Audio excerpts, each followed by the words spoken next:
Hi guys, it's Drawla here, and today I just decided to start off right with the video. Today I'm going to be comparing Winsor and Newton brush markers to Ohuhu markers to see which marker really stands the challenge and beats the other. Now, obviously, Winsor and Newton brush markers are more expensive than Ohuhu's. I believe one marker costs anywhere from $2 to $4, where Ohuhu markers can cost about $1 per marker.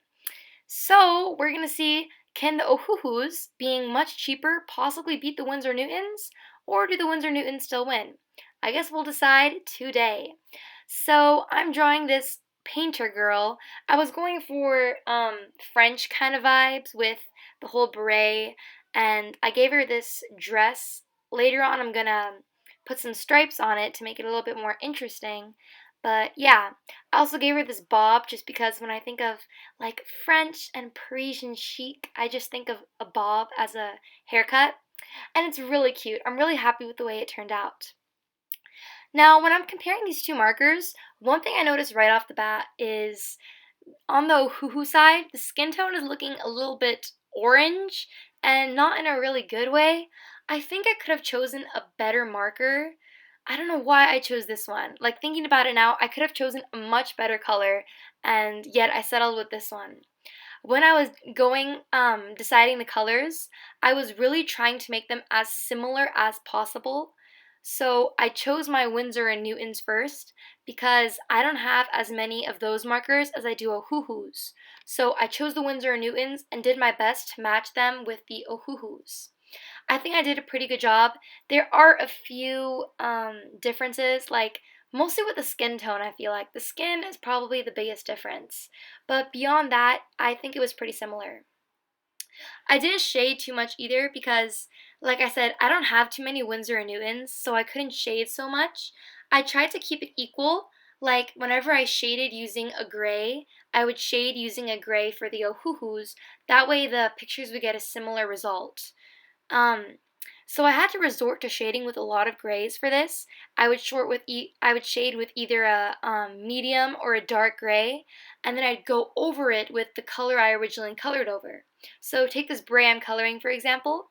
I'm coloring it red on first, and then I'm shading it with this dark gray, and then I'm coloring over that with the red again to make the color more cohesive with the red. And you know what? I actually really liked the effect it gave. Like, I was thinking, ugh, if I shade with gray, it might look weird. But no, it actually looked really good. I'm happy with the results. I think I'll definitely try that in the future, trying to shade with gray, maybe get better at it. I watched this one video, I think, where this YouTuber was trying to do color theory, and they were using gray to make their drawings look more cohesive, and the end result was really good. I really liked the picture in the end. So I think I'm definitely going to be practicing that going into the future. Here I'm drawing in the stripes, and this is where it gets a little bit iffy because it's kind of hard to keep a straight line with these markers, so the stripes are a little bit jagged and bumpy in some places. I did my best, okay? I mean, it's not awful, but it's also not amazing, if you guys know what I mean.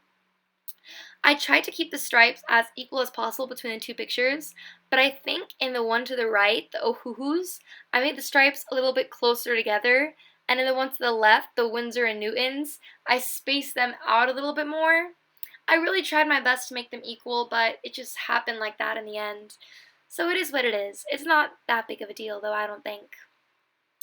And I didn't want to do just one stripe, so I did kind of this 4-stripe combo. Like first I did dark blue, and then I did like this light blue under the dark blue, and then I did this gray blue over the dark blue, and it gave it a cool effect. And it also makes it look like the white is a stripe as well, so it was just this really nice looking pattern. I'm happy with the way it turned out. Although I think next time I might draw out the stripes first, that way they don't look so bumpy and uneven. I think that would be a much better idea. So this painter girl, I imagine that she just loves to paint, and it's a good thing she's wearing this apron, otherwise she would have gotten those paint marks on her dress. Um, I really love drawing the apron and with the paint splatters on it, just because it gave a little bit more color to the character. And I wanted to use as many colors as possible because I just really wanted to show you guys the differences between Winsor & Newton's and Ohuhu's. That way, you could compare each color for itself. I think for the purple specifically, you can really tell that the Winsor & Newton purple isn't as saturated as the Ohuhu purple.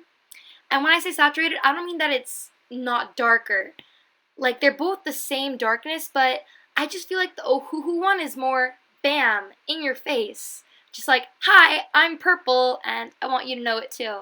That's just what the Ohuhu feels like to me. But the Winsor & Newton feels a little bit more toned down, Like, it feels like you could add more colors and you wouldn't have to worry about it getting too busy.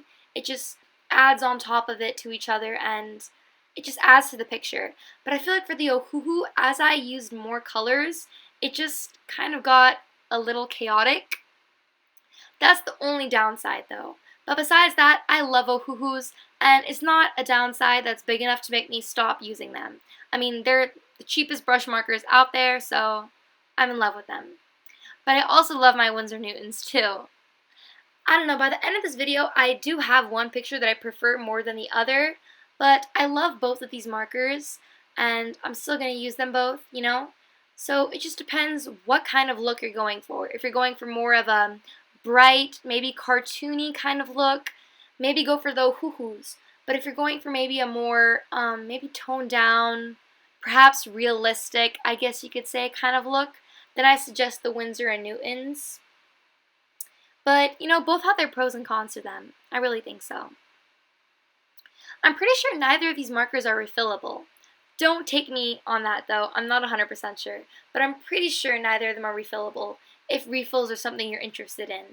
Refills don't really matter to me. I mean, I've never actually gotten a marker refilled, so I don't know too much about them. But I just prefer to buy the whole marker set over again rather than buy one specific marker. I don't know. That's just me, though. But I know a lot of people like buying refills. That way, they can just get the marker that they use the most. Anyway, this picture is almost done. We are nearing the end. And as you can see, there are slight differences. Mostly the skin color, I feel like, though. I'm comparing the two side by side, and just from a glance, I think I prefer the Winsor & Newton one more. I just like the way the skin tone looks. Maybe if I had chosen a better skin tone for the Ohuhu, like a more normal looking skin tone, I would have liked that one better. But the Ohuhu, I feel like, did give a more even, tone from the color. That might have something to do with the paper. Maybe the paper wasn't so good with the Winsor & Newtons. But, I don't know. I like them both. So you guys decide, which one do you prefer? If you like this video, please make sure to give it a big thumbs up. Please subscribe. And hit that bell to receive notifications so you guys know every time I post a new video. See you guys next time. Bye!